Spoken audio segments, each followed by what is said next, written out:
Hi everybody, and welcome to our 11 a.m. webinar. I am thrilled to be here with some fantastic panelists today. We will be discussing how Canon delivers a world-class self-service in-store shopping experience. I know omni-channel is something at the forefront of many retailers' minds, especially in the lead up to peak shopping season. So let's dive right in today. I am joined today by the fantastic Claire Whitehouse. Claire is the Marketing Manager, Customer and Trade for Canon. She specialises in shopper customer experience with a focus on enhancing the retail shopper journey. She has worked across many different areas of marketing, bringing together her experience with an omni-channel mindset. I'm also joined today by Chris White from KWC Agency. Chris is a qualitative market researcher who specialises in behavioural insights and behaviour change, often involving the seemingly irrational sides of our behaviour, which I'm sure all retailers here today will be familiar with that. Chris is also an advisor to Preezie. We are also joined by Michael Tutek, who is the CEO and co-founder of Preezie. He has a passion for technology and retail and strives to help all brands bridge the gap between in-store and online shopping experience. And for those I haven't met before, my name is Natasha Scholl and I'm the Insights Editor at Power Retail, moderating this fabulous panel today. Just by way of some housekeeping, we'll be having a really interesting discussion for about 45 minutes today. And then if you do have any questions, we will be covering them off in the last 15 minutes. You'll see in the corner there a little question box. Please put your questions in whenever they come to you and we'll get to them at the end. If there is a specific panelist you'd like to answer that question, please feel free to put their name in. Otherwise, whoever is best suited to answer that question will get to it at the very end. We know that there is a lot to get through today, so let's jump straight in. I'm going to jump first now to some questions. So, what challenges are brands facing at the moment when creating an omni-channel experience? We know it can be quite complex, so perhaps we start with you, Claire. Yeah, sure. So, we know that the customer purchase journey is not linear. It's very unpredictable and now more than ever before. So, shoppers are researching online, they're viewing products in store, shopping around online for different prices, and they're interacting with brands at all different stages of their journey. So the biggest challenge for brands, I would argue, is ensuring that you bridge the gap between the in-store and online shopping platforms to offer a consistent shopper experience. So you really want to make sure that your shoppers can interact with your brand wherever and whenever they want to. And when they do, they have a fantastic experience. And that's really the most important thing that I'll be talking to you about today. So to me, looking at an omni-channel experience means what digital technology is available to introduce into a physical store environment to aid a shopper in their purchase decision, and the other way around as well. So what elements of the in-store shopping experience can you introduce online? So for example, how can you give the customer access to the product recommendations and the expert advice that they would expect to find in store? And that's the real challenge. So from a Canon perspective, we take an omni-channel approach to our retail experience, and the implementation of Preezie and their Help Me Choose product quizzes on our Canon website have been really effective in helping to drive shoppers to retailers, as we don't actually sell to shoppers directly. So they're able to take our quiz to find the right product for them, and those journeys have performed really well. So 92% of online shoppers that start the camera quiz complete the journey. So to me, that really shows that we're providing shoppers with an extremely useful tool, and we're helping to bridge that gap between in-store and online. And we're also offering the same experience in-store and online with a consistent set of questions and answer flows. So the Preezie tool is also customizable in terms of color and imagery and branding elements, which means we have control over how the Canon brand is represented in a digital space within retail. So really, in summary, we're making sure that we're consistent with our recommendations and our branding throughout the customer purchase journey. Great, and perhaps Michael, did you want to add anything to that? Yeah, sure. I mean, I think generally speaking, we just need to kind of break it down to, kind of first principles, fundamentals. In the end of the day, it's 2020, 2022, and the general expectation customers have, I think, is just higher. So, you know, more and more you see people go on a website and then they just get frustrated and annoyed because everything else in their life is becoming so easy. You know, everything from, hey, I just go to pay a bill, I go to this URL, or I go to transfer money and the money comes in 5 seconds. I go into a store and I get help and I get serviced, and I feel special and I feel individual. I think ultimately it's just about going, how do we get as much of that general expectation satisfied online? So obviously, you know, super passionate about this because the idea is, you know, built Preezie around being able to satisfy these, you know, say customer expectation cravings. But ultimately, you know, you can go a lot deeper. Like customers, just generally speaking, when they give you they give you their time, they give you their hard earned, like there is a general appreciation you must have for that. So you can't just have a website, you know, and go, hey, you're going to buy. It's like if you walk into a store, if you saw your sales assistants either being rude or acting arrogant or not servicing or sitting there on their, you know, on their phone and not asking customers if they need help, you like that person would be out. You know, you'd be fired on the spot, because it's just about this person's coming into your store, wants to give you their hard-earned money, and you're not treating them with an element of respect.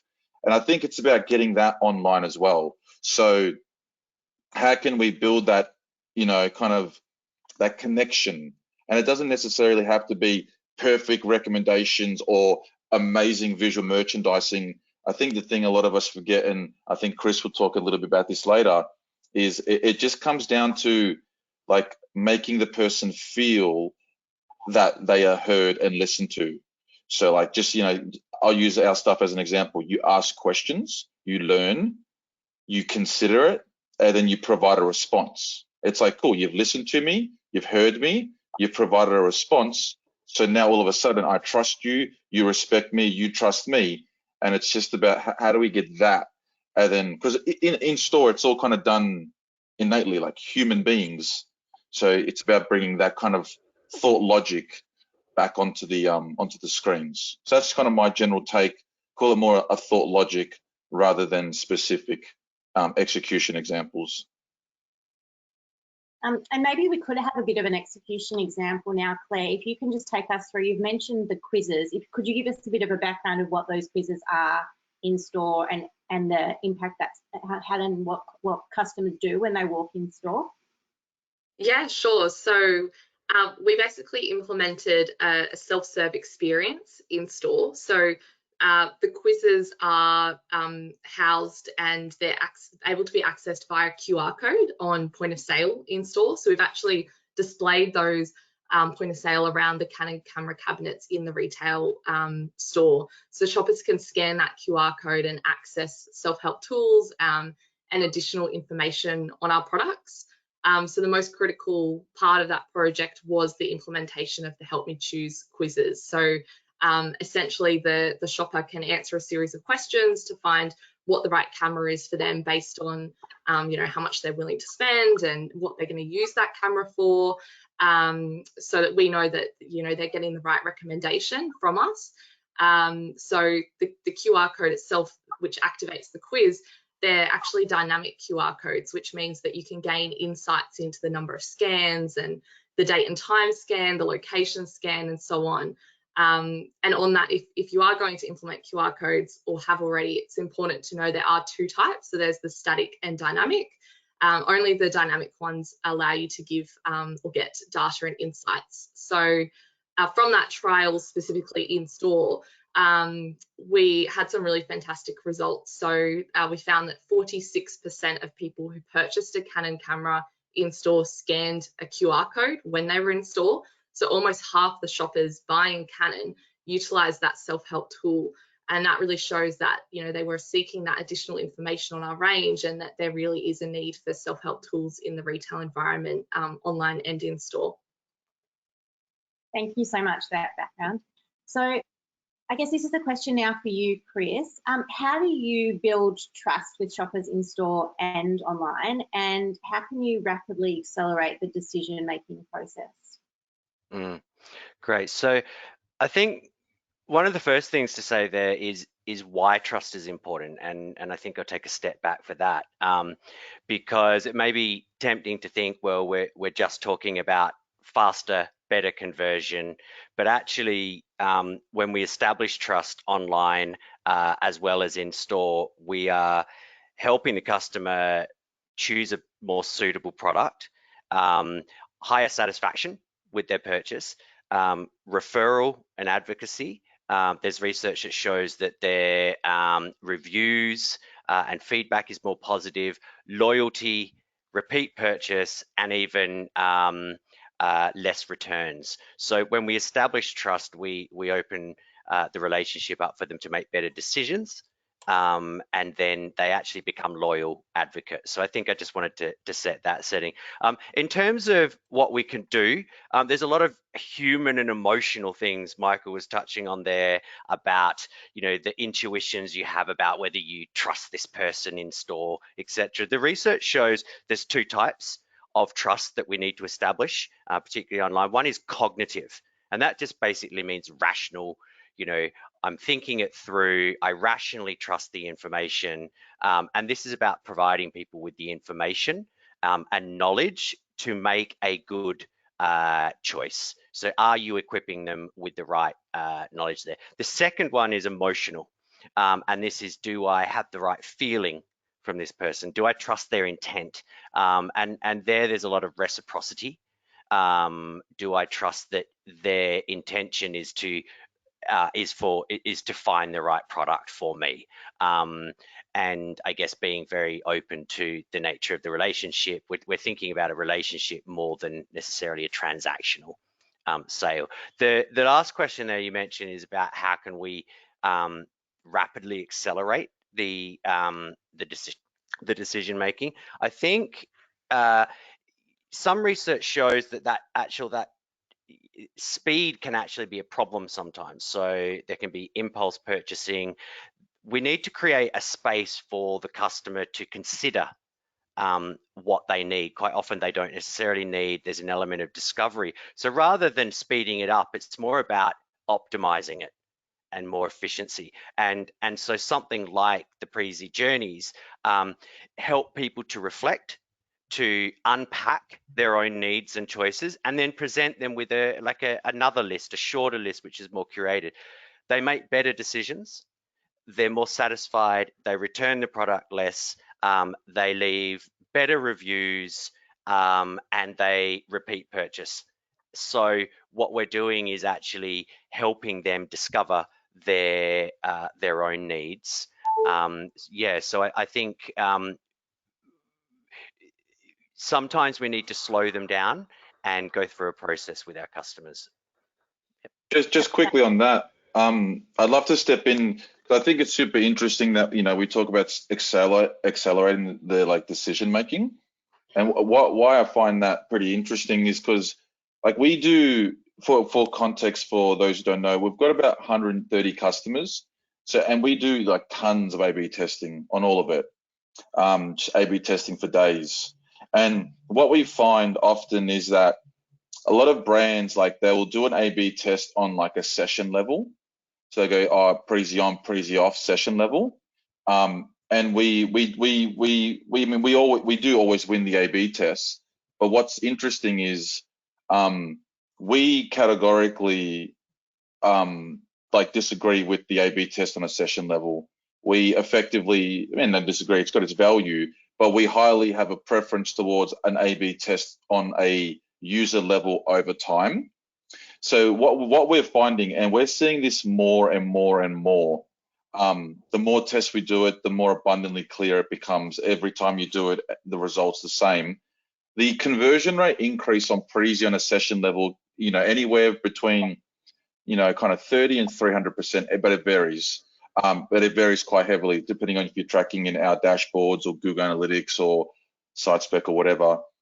But what we are finding more consistently every time is if we measure like the user conversion rate over the same period, that increase is just like, it's always 2, 3, 4 like examples where we've seen it 4 or 5 times. So the idea is, like, are you asking for people to convert now and right here, or are you saying I'll provide a better experience and that person will be more likely to come back and more likely to buy at some point in the next, say, 30, 60 or 90 days, depending on how big the transaction is. So I think that's an interesting point there that Chris raises, that it's not about making people buy quicker. I mean, we do see it, yeah. Like, if you're more educated and all that, you get to the transaction quicker. But what we often find is that when you look at it from a user basis over an extended period of time, that's where like the real gold is. So sometimes it's like saying, let's go, you walk into the Good Guys or JB Hi-Fi, you speak to a salesperson, got an awesome experience from, Tanya, she gave you some heaps of good advice, yada, yada, might not buy now, might not buy next week, especially if it's a 10 grand TV, or you're looking at moving houses, you're moving houses in July, but you come back in August and you actually go like, hey, I want to speak to Tanya, and then you buy. Like, from an online point of view, you'd never see it, but then you'd be crazy to say that Tanya didn't provide that value 2 months ago when she spoke to you. So I just wanted to throw that in there. Super interesting. And can I ask then, based on what you've just said, Michael, is there a link between, obviously you want to accelerate the purchase process so that people add to cart and purchase as opposed to forgetting about it or going to the competition to buy.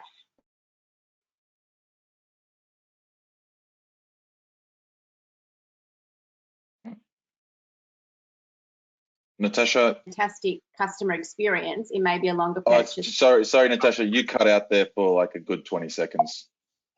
Or a good, yeah, 10, 20 seconds. Yeah. Speaking of good customer experience. So if you have that sort of longer experience, but then it's a positive one because you've spoken to Tanya, you've taken a week to buy, you also then more likely to be a loyal customer and a repeat purchaser because you've had that experience? Yeah, and I think that's what we're seeing in our A/B tests, because what we also see is when shoppers interact with Preezie, their sessions per user is higher. We often see that they're more likely to return through organic or free channels. So it's like, for example, you go, oh, Facebook, give me a customer, gives you the customer, and then they don't buy, and then Facebook goes, sure, I can get you that, or Google goes, sure, I can get you that customer back, just pay me again to give me that same customer back. So then like you start realizing that you're building this kind of brand goodwill, which I think I'll talk about a little bit later. But yeah, they're more likely to come back more often, more loyal, and they're more likely to come back through cheaper channels. So then you kind of naturally dropping everything, your cost of acquisition and all of it all in one. Right. And Claire, is there anything else you wanted to add in terms of that trust element? Yeah, so I completely agree with what Chris and Michael are saying.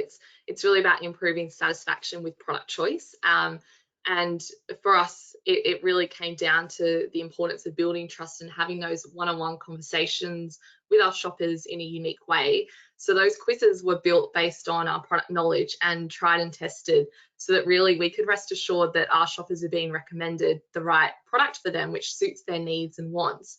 And ultimately they know that it's being recommended by Canon, and that ultimately results in a high level of satisfaction in the post-purchase stage, which Michael and Chris spoke to as well.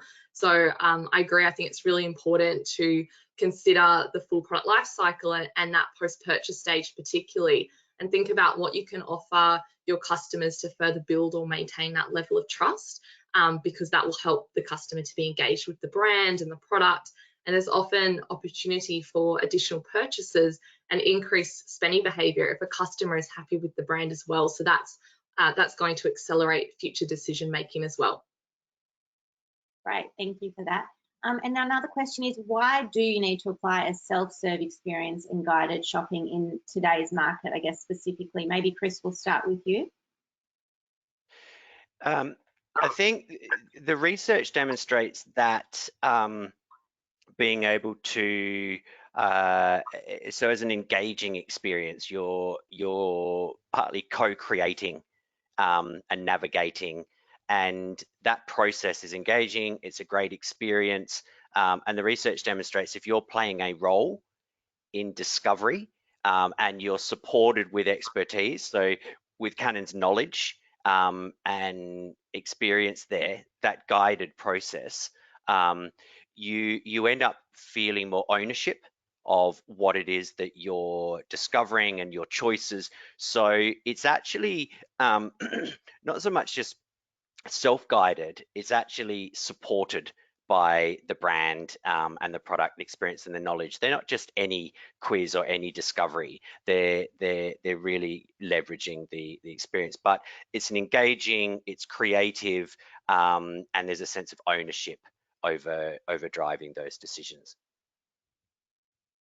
Right, and Claire, did you want to add to that one? Yeah, so we identified the need for those self-help tools within our retail partner store network, and there were a number of factors for that. Firstly, we're seeing increased wait times in store. So based on research, many shoppers are waiting for over 5 minutes for a store staff member to assist, and that's expected in today's retail environment, particularly now if you consider that we're in a whole new world post-COVID. With labour shortages affecting many industries. So it's more important now than ever to try and reduce that reliance and look at how to evolve your experiences in store and online. So on top of that, we also can't expect retail store staff to be specially trained in the knowledge of selling our camera range due to being highly technical in terms of specs. And also there is such a large range of products in the category. So overall, we're really focusing on enhancing the retail experience to go above and beyond the needs of our shoppers. Our camera range is actually locked behind glass walls in retail stores, literally. So that offers little opportunity for product exploration or learning or inspiration. So that was the real challenge for us to think, how are we going to solve this and have those one-on-one interactions with our customers? So based on all of those reasons, we identified a need to help retailers drive increased convenience for shoppers by offering those tools in store for shoppers to use whilst they're waiting for a staff member to assist, or if they want to find out more information about the Canon range. Great. What about Michael? Did you have anything to add to that one? Yeah, I mean, I think you know, just breaking it down just to like the simple truths. Like let's just say you walk into a Good Guys or a JB or a Canon and look at cameras. It's like cool, like as Claire was saying, like there's like 30, 40 cameras there, maybe 100. Could be any product. So just think about how difficult it is if you just don't have someone there. There is no hope. Like unless you're like an experienced guru and you're like, hey, you know, this one's reached end of life. I just want the same thing. Give me the right price. Cool. But let's call it for the 90% of people, just cutting it down to just the simple fact that like, hey, I walk into a store, I see a wall of 100 something cameras, TVs, cars, anything. Like, how do you start? Where do you go? You need to speak to someone. And if that person either if you don't feel any rapport with that person, as Chris was saying, like you're just not gonna, you're unlikely to listen. If you feel like that person isn't like an expert, you're not gonna believe anything they say. Like how many times have you walked into a shop, and you know I have, but I kind of geek out on tech a bit. Like I've walked into a shop and like it's like I know more about like these products than the person. So then all of a sudden, like I'm back to self-discovery anyway. So I'm just going to go home and I'm just going to buy it from whoever gives me the best price after 6 hours of research. And then all of a sudden, now you're starting to bring in, well, maybe that isn't the actual one I want. I don't want that shop. I don't want that brand, all these things. So you open a whole can of worms for people to not buy. It's even just like us and us selling Preezie or anyone selling anything, yeah? Like you need to navigate all, you need to like get rid of all the reasons they shouldn't buy. So like You know, I'm going to stop you from looking at others because I'm going to give you the information. I'm going to make you feel more educated. I'm going to build some trust with you. And doing that in store with a person can happen, but it's also hit and miss. Like, I'm talking to some of the biggest brands in the world now where they've literally gone to me, like, our call centers, like, obviously, you know, high turnover call centers, it's probably a high turnover role.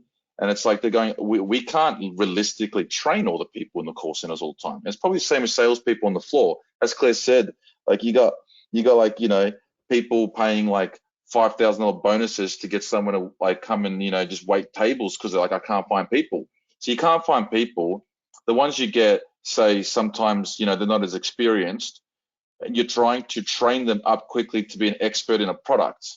Someone calls or someone walks in who's like, I've actually used the camera for a couple months. Like, I know more about this than you. And all of a sudden it just creates this whole, you know, I just don't trust anything about this company, this brand, this experience. I'm just going to go over there to that store. So I think it all just comes down to, you need to be at a certain level.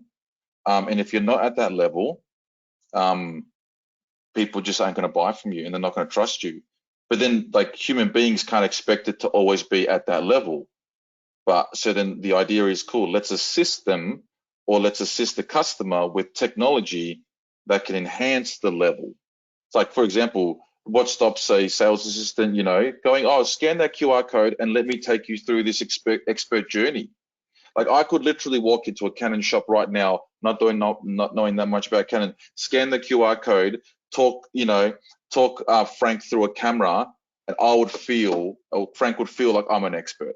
All I'm doing is just going through a tech-enabled experience. So I think it's just about reaching that level of expectation again. I think it's pretty straightforward. And do you think now, and it may just be because obviously the last few years of the pandemic, people have been pushed online more, and also just digital natives coming up as well. Do you think people's expectations have shifted and they're more used to that omni-channel integration of in-store, online, and that they're used to having that research and almost being experts in a particular topic because they've done all that research online beforehand? Yeah. I mean, I think everybody is a critic.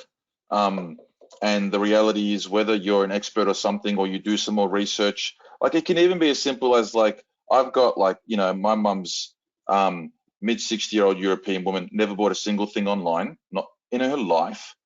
COVID obviously came and she had to. And she just, I mean, obviously she you know, son loves him and all that. So she's always pushing the business, but she was every like second day, I was copying a call or a text like, can you please speak to RSCA? I can't buy boots for your dad. Their website's too hard. I can't go to the shop. And she's like, oh, I went to Maya or this. And I sat, like, she called Maya to get service in Maya because, like, no one was there. And then she's like, she's not going to buy, is she? So I think there's just a general level of like, you know, just respect. And it's like, cool, you, like, I work hard for my money. I work hard for this. Like, $2,000 might be nothing to a millionaire, but $2,000 camera, that's a lot of money for me, you know? So, like, you need to treat me with the respect that I deserve to give you something that I saved. Maybe I saved for this for 3 months, 6 months. So I think, generally speaking, like, even looking at my own family, like, you got forced to use it. And when you get forced to use it, you nitpick. It's like, oh, it's like looking at a new car. Oh, that's such a beautiful car. You drive it, you're like, oh, I didn't see, it was uncomfortable, like my back hurt, no lumbar support. On the face, it's like, oh, it's beautiful. Then you're forced to actually do it. And all of a sudden, all the holes, you start seeing all these holes.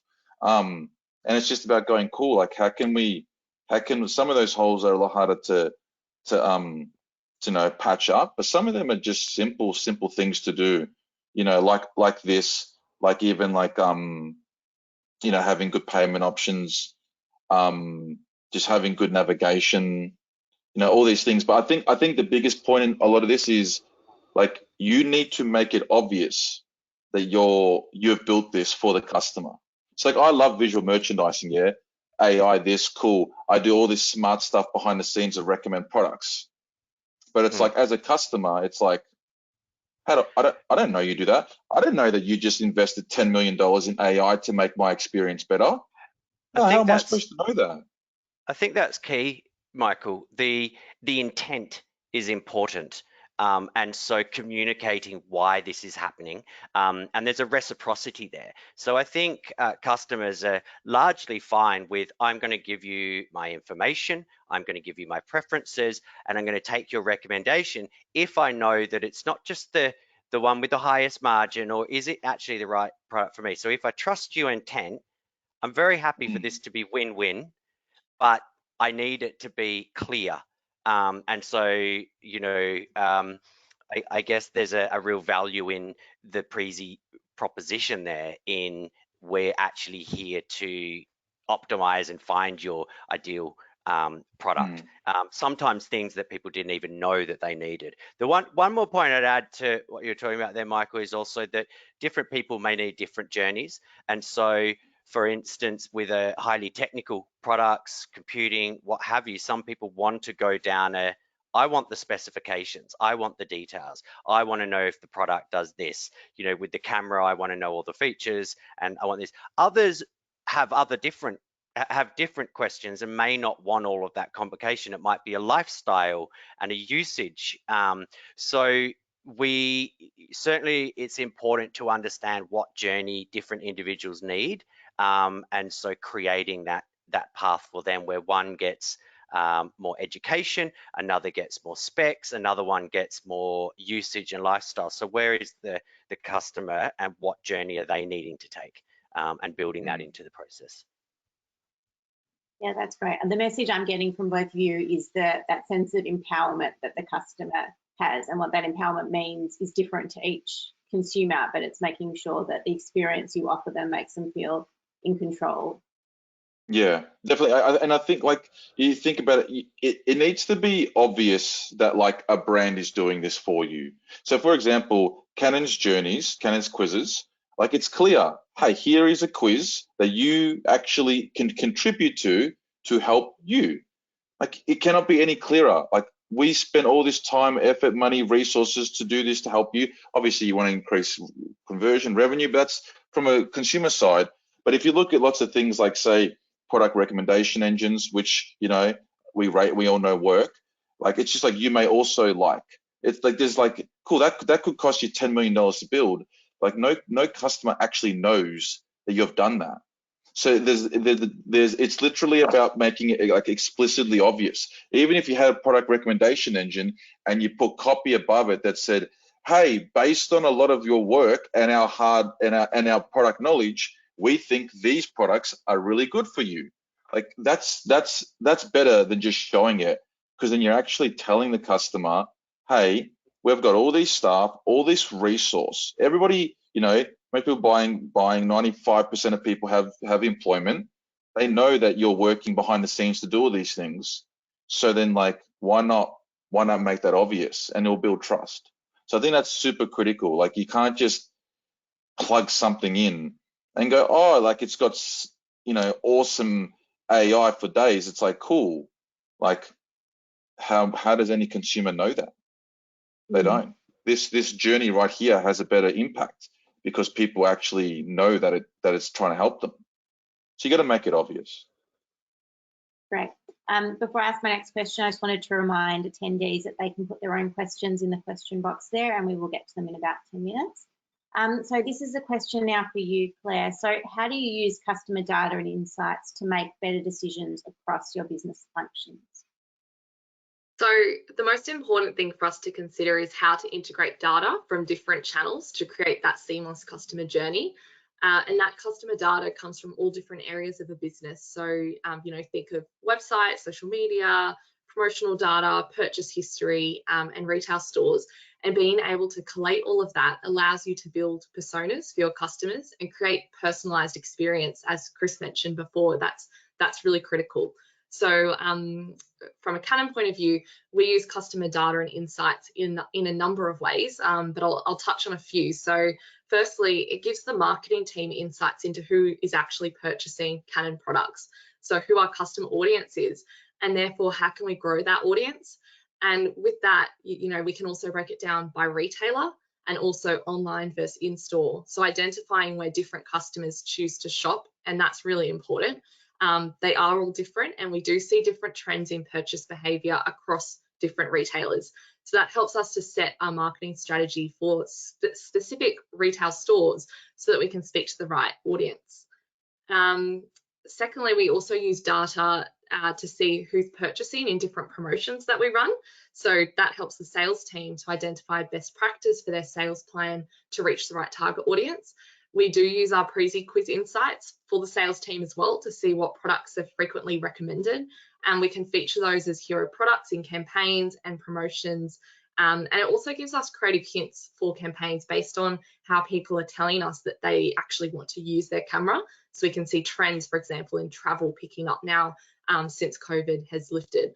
And lastly, we also use customer data and insights for the post-purchase stage. So that includes, you know, upselling, cross-selling, building that brand trust, maintaining that engagement with the customer in a post-purchase stage.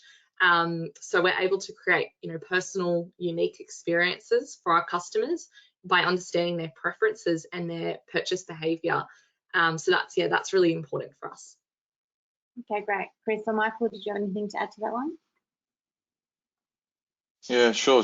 So I think when it comes to data, like I think we see it like a little bit different in terms of like how most see it. So I think everything Claire said is bang on, but I think there's two different types of data. There is like transactional data, like, hey, you know, these are things people are buying, and then there's like, you know, pre-purchase, highly intentful information.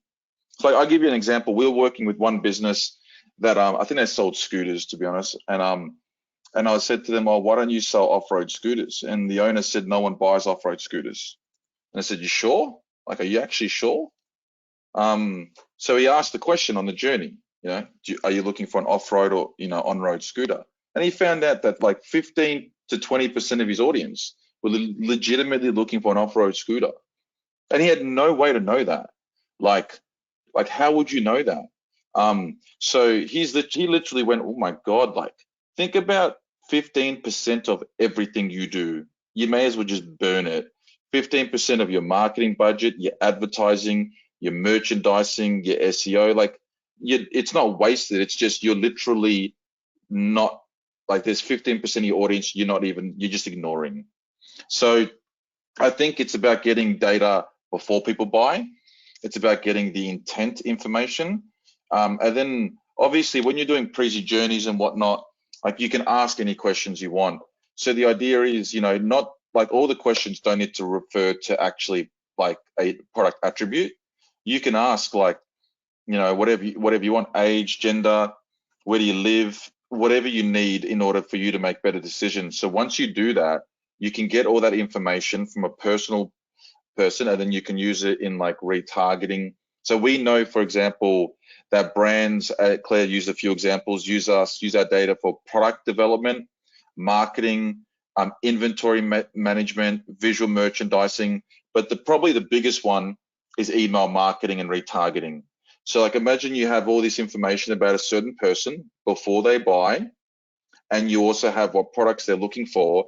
You can then send them emails and target them specifically on that. And we literally find when right now, like 60-70% of our brands are doing it, and we are finding that those emails are making more money than abandoned carts, than back in stock.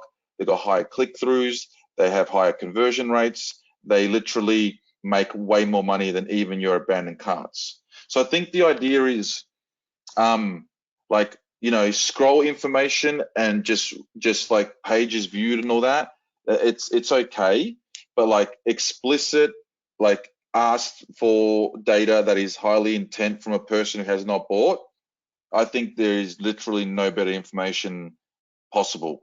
So it's like, cool, just get that and use it in all those ways I mentioned.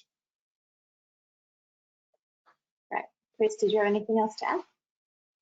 I think just on that point is something as an example would be values, customer values, and you know, somebody might be vegan, somebody might have preferences for natural products, somebody might have preferences for different country of origin. Some people, I guess, moving into different elements might be more conservative. So there's different parts of a person's psychology and values and things that are important to them that would correlate with other things that they might be interested in. And there's ways there to make sure that people are discovering or that you're having a relevant conversation with somebody. I mean, a great example there is just even knowing somebody has somebody's ethical or values set can help them not make a product choice that would go against their sort of values, but also guide them into other areas. So I think, yeah, the understanding the intent and the broader psychology there is great. That's fantastic. Thank you. We're going to jump into some questions now from the audience. I'll start one, which is, let me just get the questions up. So how were you able to track sales from the QR code trial that you ran in stores? Claire, I think that must be a question for you. So you've got to have a good relationship with the retailer. It's about matching the sales data from them or the data that you can access. But as I mentioned earlier, we used dynamic QR codes. So essentially we could identify the type of person, the time they scanned the QR code, the location, and you can actually match that to a time date stamp on a sale in store. So we found that 35% of shoppers who scanned a QR code actually purchased from Canon. So we were able to correlate direct sales from the prototype trial that we ran. That was across 4 retailers. Okay, great. And this is a question, I think, for you, Chris. So how do you prove that you are gaining more brand trust? I think we've spoken a lot about trust and we know that's important, but how do you actually, I guess, prove that at the end of the day? The types of data I'd be interested in is, I guess there's the transactional data, which Michael mentioned before, which might be conversions, sales, etc. I think trust is probably better seen in what I'd call relational data, relationship data. So that would be repurchasing and loyalty, advocacy. I think even things like reviews. So this is brand reputation, brand perceptions, product returns, yeah, so I'd be looking at advocacy and loyalty and these longer term relationship metrics. Okay, great. Another question, I'll throw this out to everyone. How do you manage post-purchase dissonance in a quick selling process? Post-purchase, what was that? I missed the... How do you manage post-purchase dissonance in a quick selling process? Dissonance. I'm not sure what dissonance means. You want me to, my understanding of that question might be in a quick selling process, perhaps I bought something very quickly. It was just almost quickly transactional, maybe impulse, and is this what I wanted? And so the two elements there are there's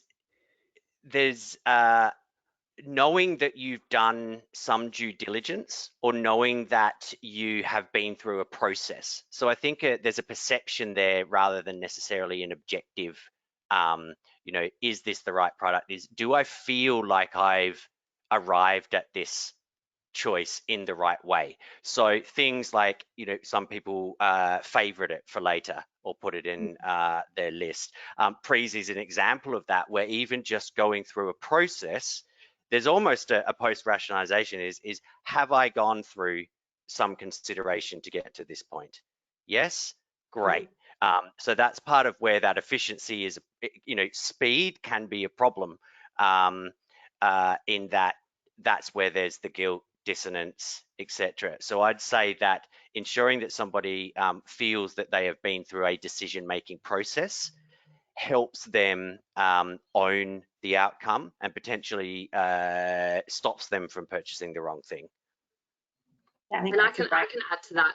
I think, you know, it's really about reducing the quantity of product returns and exchanges. So from our perspective, you know, Canon actually offers a 5-year warranty on all of our cameras. And that's really about creating that confidence in our brand, and we're helping the customer to feel confident in their purchase decision. So I think, you know, to that person who asked the question, consider, you know, a way that your brand could build that level of trust to aid a purchase decision, and how you could stand out in market in doing so. Yeah, they're great answers. Thank you. Another question we have here is, obviously we've got the peak season coming up. What are your tips heading into Christmas? So I'll start off there. I think when it comes to Christmas, we're doing a lot of work, and we're actually releasing a new feature next week that allows brands to promote each other on each other's checkout pages. So, for example, you could go to Adore Beauty, you could check out on the thank you page after you've bought. It's like, oh, you've now, you know, opened up these exclusive offers to Blue Bungalow, Lorna Jane. So I think there's two things. One is we're talking to a lot of brands about getting like gift finders up. So you just got to take yourself into a gifting mode, but like understanding, like a lot of people go gifting, they have a little gift section on their site. They might do gift cards, but like we do gift cards, but like let's be honest, like 90% of thought out like gifts like are thought out. Yeah. So gift cards are great. But it's like, you know, cash is better. So if you want something thought out, then you need to really give the people an element to go through that. So for example, talking to lots of brands about gift finders, like for Shaver Shop, we did like a Father's Day gift guide, you know, for some jewelry businesses and whatnot, we did like Mother's Day or Valentine's Day. So I think firstly, just go and I guess try to think beyond like just the standard gifting. Like, oh, here are some great gifts for him, her, under 50, above 50, some gift cards. Like, how can you go, hey, instead of cutting my whole range of 10,000 products to like, here are 200 gifts, like, how can I expand that back out? Maybe a gift guide. It's like, you know, is it for him or her or they? You know, what are they like? Are they bougie? Are they, you know, fun? Are they adventurous? Do they love nature or do they love beach? You know what I mean? And then with all this, like, how much do you love them? And that can refer to a budget. So like you can come up with all these really clever ways to go, hey, based on how much you love them and if they love nature, we recommend, I don't know, a red balloon voucher for, you know, zip lining in the Great Ottaway National Park, for example. So I think it's just about going deeper, and also just think about it realistically. Like, you know, you can come up with gifting bundles. You can use like our new feature to go, hey, someone who bought from, you know, Sportitude shoes is a very similar demographic to my customers. So if they bought something in Sportitude, they're active, they're running, they're buying running shoes. You know, I sell compression gear. So, you know, can you create some collaborations between brands, get access to the same people with a much lower cost of acquisition at a time when you know they're buying these things? So I think it's just about going a bit deeper. I think, and even I heard Mark Barty talk about this recently on a thing on LinkedIn. It was just simple, like marketers, you know, got really comfortable, and it's just like, cool, Facebook, Google, give me customers. Oh, I want more customers, like, you know, open checkbook. I think over time now the cost of acquisition is getting so bad that that's just not going to be a feasible way. So I think the reality is, like, we need to challenge ourselves, think outside the square, think outside the box, and go, cool, like, can I actually acquire a customer but at the same time provide some value? So like this new feature we got, you buy something from a door, then you get some incentive. So thank you. So you know, if you bought something from a door, you're like, shit, yeah, like I bought something from a door and I'm getting a gift for this. But then it's perfectly aligned with like Lorna Jane or something else. So I think they just need to think deeper about how you're going to go about this. Because I think this year, next year, I think you'll be okay. but I reckon in 2-3 years, if you're just relying on some ad spend on Google and Facebook and things like that, I think you're in big trouble. Okay, great. Did anyone else want to add to that? I think it's a bit of an obvious one, but we're going into peak promotion time, so there's a lot of big sales happening in that lead up to Christmas and the new year as well. So one of the things that we have trialed as well with Preezie is quizzes to relate to promotions. So how are you going to help your shoppers in store and online to know what the best buy is for them in terms of your sale offerings as well. And how you're going to communicate that to retail store staff in the busiest time that they're going to see in retail stores. You're going to have increased wait times, a lot more people waiting. So I think really start to consider, what are you going to do to minimize that and to help your customers during this busy time. And can I ask, based on that as well, you've mentioned the quiz, are there any particular demographics or type of customers that you find are engaging with those quizzes? Yeah, so for the main prototype trial that we ran, it was really targeted to people who are starting out, so beginner photographers. Michael spoke to this. You go into the store, you look at the section. There's over 100 cameras. Quite a lot of our audience, they're not sure where to start. So for people buying, their first camera or upgrading from a compact camera, the Preezie quiz was really the best starting point for them and for us to guide them along their camera journey. But as I mentioned earlier, we do see different trends in behavior and different types of shoppers in different retailers. So potentially looking to build something unique to each persona, as Chris mentioned today, would definitely be effective. But in terms of what we saw, our trial was based on entry level type of shopper in mind. So it was really, they were really engaged. That's great, thank you for that. And Chris, did you have anything to add in terms of that particular Christmas shopper or peak season and the behaviour we're seeing now?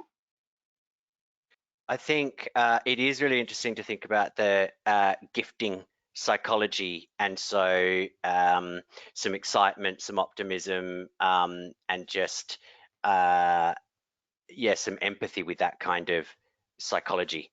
The other thing, I think the sales journey is another opportunity there, because it's another category of potential journey. So yeah, I think that's smart to explore. Mm-hmm. And Michael, question for you is, Preezie a solution that retailers can implement for Black Friday and Cyber Monday? Yeah, I think we're talking to quite a lot of brands now who say new staff have come in, a new chief of digital have come in, and they've just gone, hey, I want gift guides all over my site for Christmas. So reality is, like we can get live and running pretty quick within a couple of weeks. So yeah, definitely, that's no stress, and yeah, we're doing it quite often. Okay, that's great. And so can retailers, is that something they can trial to Preezie to see if it works for them? Yeah, we can set up some trials. We are more mid-market and enterprise tool, so there is definitely an element of we can work with brands on pilots. So usually 6-month pilots, which will cover you for the next 3 months and first quarter of next year. So yeah, we can definitely talk that through with brands. That's fantastic. So if no one else has any questions, I've answered quite a few there today. I'll start to wrap up. I just wanted to thank everybody for coming today. If you do want more information about a trial, you've got Michael's details there on the screen. Please do contact. And obviously, if you've got any questions as well for Claire or Chris, you can get in touch with anyone here and we can pass them on. I wanted to thank everyone for coming along today, for your great questions and engagements, and also for our fantastic panelists. I know I learned a lot. So thank you, everyone. This has been recorded, so you will get a copy sent through to you by email if you have registered. Thank you again for joining us today, and good luck for the sales season ahead. Thank you. Thanks, everyone. Thank you. Bye. Thanks. Bye.